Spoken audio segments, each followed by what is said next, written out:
Movies? In InDesign? Why would you want to put a movie on an InDesign page? Well, once you get your head around the idea that you can create a whole multimedia experience inside of InDesign, movies and animations are just a natural extension. Now, like buttons, movies don't do anything inside of InDesign, but they can come to life when you export a PDF file. InDesign treats movies just like graphics, so to put one on my page, I go to the File menu and choose Place.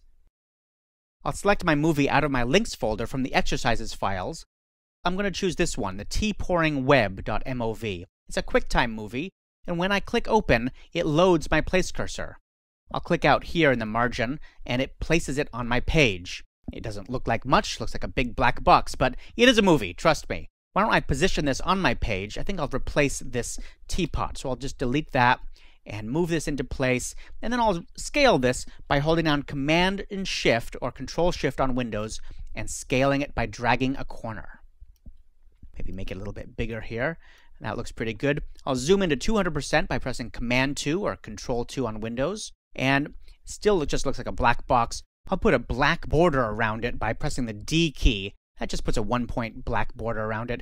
And why don't we give it a drop shadow too? Command Option M on the Mac or Control Alt M on Windows. Let's make this a little bit smaller, maybe a 4-point drop shadow. And you can see that we have a drop shadow behind our movie. Now there's a couple things I need to tell you about putting movies in your InDesign documents. First of all, QuickTime movies work best. Technically, you can import a Flash file, a SWF file, into InDesign, but there are some inconsistencies and problems when you do that. Acrobat and QuickTime are not getting along these days. It's a moving target. Maybe in the future it'll work better. QuickTime is an important element here. Acrobat itself cannot play the movies, so it relies on QuickTime, both on Macintosh and Windows, to play those movies. That's an important thing to keep in mind. Here's another limitation. I scaled this picture down, this movie down, and that's okay, but you don't want to crop it down. You don't want to do any kind of cropping or clipping that will remove part of the picture. Acrobat kind of freaks out when you try and do that. One more thing that you should keep in mind.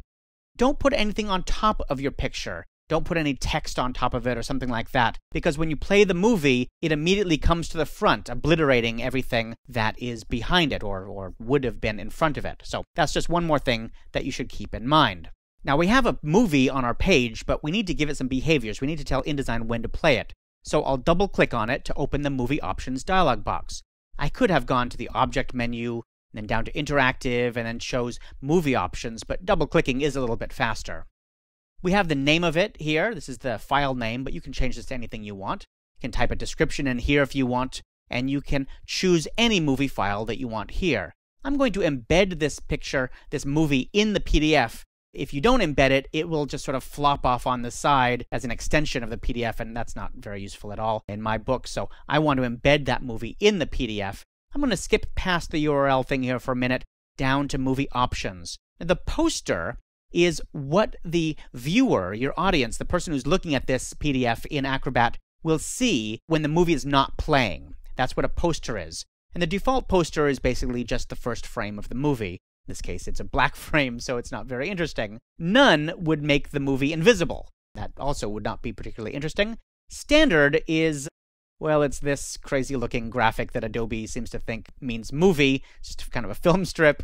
I don't like that either. Now, choose image as poster is an interesting one. You can actually choose any image off your hard drive as the poster. And if you choose a high-res image, like a TIFF file or a PSD file, as your movie poster, well, when the person prints the PDF, they'll get that high-res data. And when they see it on screen, they'll get the movie. Isn't that cool? It's very helpful. You kind of get it both ways, both high-res and movie. But in this case, I'm going to say choose a movie frame as the poster. And this lets me actually scroll through with our little controller here. You can actually see I'm actually scrolling through the whole movie to pick what I want the picture to be. And I'm going to stop here right on that lynda.com cup. I'll click OK, and we can see that is now going to be our movie poster. I want this movie to start playing as soon as Acrobat displays the page. So I'll turn on Play on Page Turn.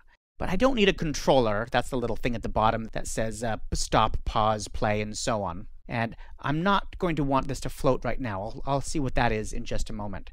Great, I'm going to click OK, and let's bring in another movie. See, there's our poster. In this case, let me zoom back to 100% by pressing Command 1 or Control 1 on Windows. I'm just going to drag out a regular frame. It doesn't really matter where I do it. or what kind of frame it is, as long as it's empty. Now I'll go back to Movie Options under the Interactive submenu, and I'm going to create a new movie from scratch here. Well, I'm not really creating a movie, I'm choosing a movie, and I'm going to call this the Jelly Bricks movie. You'll see why in just a moment. You could type a description if you want to. In this case, I'm not choosing a movie I have. I'm going to specify a movie that's on the web. And I can't remember the URL for this particularly, but the good news is I have it in my web browser. So let me go over to Safari right now, and we can see that here's our movie, and here's the URL of this movie. It's the Jelly Bricks movie.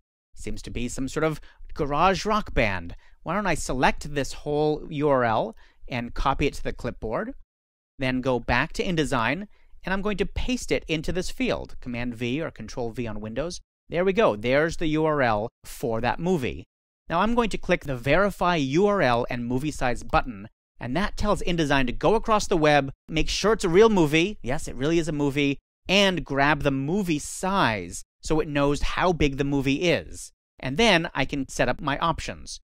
Poster, let's say I'll choose a movie frame from this as a poster. Let's grab, sure, some random frame there. Click OK. I want this to play on page turn. No, let's not play on page turn. The other one's playing on page turn. Let's put this in a floating window then, and also turn on the controller. That's a good idea. So this is going to float in its own little window in the upper left corner. And I'll click OK, and we're good to go.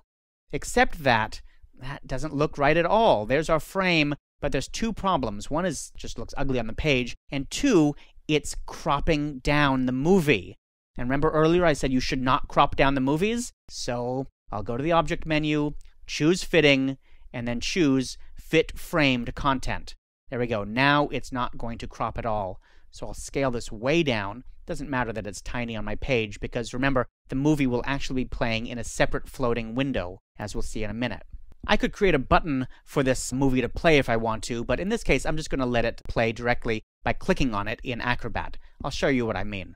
I'll go to the File menu, choose Export, and save this as a PDF file. All of the interactive elements in InDesign, like movies and sounds and so on, work best with Acrobat 6 or later. So I'm going to leave that set to Acrobat 6, and I'm going to turn on interactive elements. Movies count as an interactive element, so I have to have this checkbox on or I won't get my movies. You can also choose whether you want all of your movies to be embedded or linked externally, or just use whatever the setting was in that Movie Options dialog box. I'm going to leave this set to Embed All, just in case I forgot to embed it. I'm pretty sure I told it to embed, but I'm not sure, so I'm going to embed all of the movies in here. Click Export, and InDesign makes the PDF, and it'll view it in Acrobat after exporting.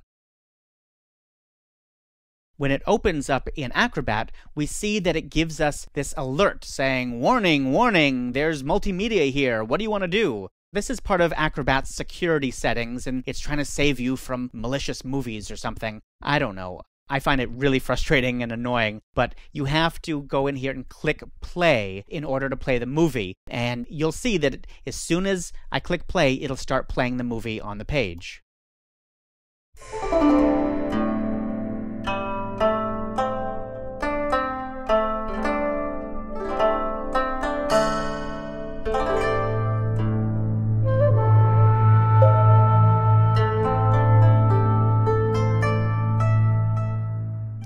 So there you go. We've added a movie to our InDesign document.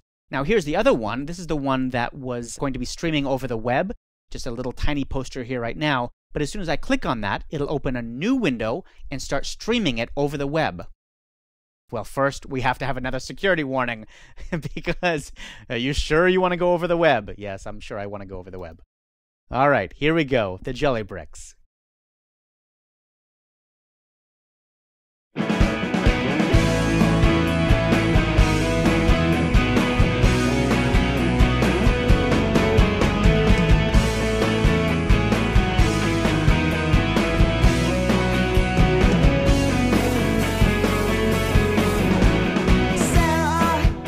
I don't know why we have a movie of a rock band playing in a garage or a basement or something in our Dragonwell tea brochure, but isn't it great that we do? You know, it's very compelling.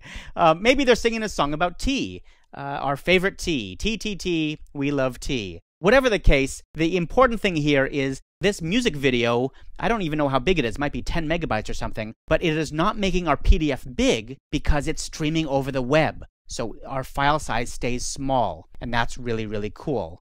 Building movies into your PDF files can turn a plain old boring brochure into something really compelling and exciting. So in the next movie, we'll take this one step farther and look at how to import sound files as well.